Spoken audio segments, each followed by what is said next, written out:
आरोग्य नीट नित्य योग्य ठेवण्यासाठी भरपूर व्यायाम करा. मला आता तुम्ही फक्त माझ्या 2 प्रश्नांची उत्तरे द्यायची. फास्ट फूड योग्य की अयोग्य? व्यायाम योग्य की अयोग्य? माहितीच आहे सर्वांना, फास्ट फूड अयोग्य आणि व्यायाम योग्य.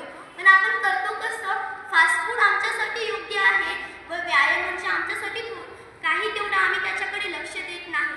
फास्ट फूड आपल्यासाठी योग्य नाही हे सर्वांना माहितीच आहे, पण त्याचे पालन कोण करतं का? नाही. आपण कमीत कमी दिवसातून फास्ट फूड एक होईना फास्ट फूड खात असतो म्हणजे खात असतो. आपल्या शाळेमध्ये आपण पाहतो आपले आरोग्य नीट ठेवण्यासाठी आपल्याला शालेय पोषण आहार म्हणजे खिचडी, राजगिरा, लाडू व मांसाहारी विद्यार्थ्यांसाठी अंडी व आपल्यासाठी केळी ही दिली जाते. आपण तेही खातो. काय करतो? खिचडीमध्ये आपल्याला पाहण्यात येते अनेक व्हेजिटेबल्स असतात व अनेक डाळीही असतात, जसे टोमॅटो, मूग डाळ वगैरे अशा अनेक डाळी असतात.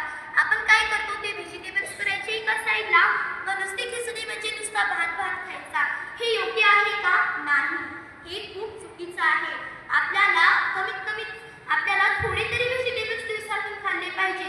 का फक्त फास्ट फूड आणि फक्त व्हेजिटेबल्सला साईडला करून बाकी सर्व खाल्लं पाहिजे? असं न करता आपल्याला सर्व व्हेजिटेबल्सही खाल्ले पाहिजे. व आजपासून सर्वांनी एकच संकल्प घ्यायचा की खिचडी दिल्यानंतर मी त्यातील कोणताही व्हेजिटेबल्स साईडला न करता खिचडीसोबत ते व्हेजिटेबल्सही खाईल. आता हे झालं शालेय पोषण आहार. आता थोडंसं वळूया फास्ट फूडकडे. फास्ट फूडकडे वळल्यानंतर पहिल्यांदा ध्यानात येतं ते म्हणजे चिप्स, चॉकलेट वगैरे. ते खा, नाही नाही म्हणत, पण कसं खा व किती प्रमाणात खा हे खूप महत्त्वाचे आहे. आपल्या शरीराला विटामिन, फॅट्स, प्रोटीन, कार्बोहायड्रेट्स हे महत्त्वाचे असते व ते कुठून भेटत असते? सर्व ग्रेन्स व व्हेजिटेबल्स. आताच मुलींनी रांगोळी काढली आहे व त्या रांगोळीमध्ये काय दाखवले आहे? व्हेजिटेबल्स खा, ईट ग्रेन, ईट मिक्स फ्रूट्स, ईट मिक्स ग्रेन्स हेच दाखवलेलं आहे. तुम्ही चॉकलेट चिप्स खा आणि नाही म्हणत, परंतु कमी प्रमाणामध्ये खा व थोडे खा व थोड्या दिवसांमध्ये खा. आणि जे स्ट्रीट फूड म्हणजे गाड्यावरचे वगैरे खाणे असते तेही तुम्ही खा, कमी प्रमाणामध्ये खा, पण चांगल्या ठिकाणी खा ना. आपण पाहतो की त्या गाड्यावरती माशा घोंगावत आहेत. एका डोळ्याने पाहतो, एका डोळ्याने सोडून देतो. हा पाहिला आहे, शाळेमध्ये सांगितलं पण आहे की खाऊ नका, तरी पण मन कुठं शांत? हो काका द्या पैसे आणि मला द्या खायला. पाहतो पण आपण ते वागतो कसं? म्हणून सांगते तसं करा. खा तुम्ही, कारण आपलं मन तर काही थांबणार नाही. कमी खा, स्वच्छ ठिकाणी खा, झाकलेले खा, दुकानामध्ये खा, गाड्यावरचे खाऊ नका. आता हे झालं फास्ट फूडकडे. आपण शालेय पोषण आहार पाहिला, फास्ट फूड पाहिला. आता आपण पाहणार आहोत स्वच्छता व आरोग्य. स्वच्छता व आरोग्य म्हणल्यानंतर पहिलं आठवतं म्हणजे कोरोना काळ. कोरोना काळामध्ये आपण कसं करायचो? पहिल्यांदा घरामध्ये भाजीपाला आल्यानंतर मीठ वगैरे लावून पाण्यामध्ये स्वच्छ फळफळ त्याला धुवून घ्यायचो.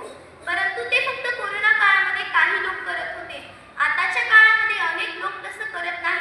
करतात पण तेवढं स्वच्छ धुवत नाही. हा भिजली भाजी लावली नळाखाली, झाली धुवून.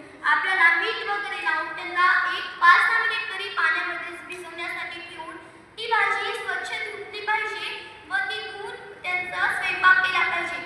केला स्वयंपाक. आता स्वयंपाक ठेवायचा कुठे व ठेवायचा कसे? स्वयंपाक ठेवण्यासाठी आजूबाजूचा परिसर स्वच्छ राहिला पाहिजे, त्याच्या आजूबाजूला घाण नसली पाहिजे. हा ठेवला स्वयंपाक. आता त्याला झाकायचं कसं? की आपल्याला प्रत्येकाला एकच संकल्प घ्यायचा आहे, मी फास्ट फूड खाणार पण एकदम कमी प्रमाणामध्ये. ते पण आता समजा 8 दिवस पूर्ण व्यवस्थित खाल्लं, त्यातील एखादा दिवस आपण फास्ट फूड घेणार. हा संकल्प माझ्या मित्रमैत्रिणींनो तुम्हाला विनंती करून सांगते की सर्वांनी करा व माझे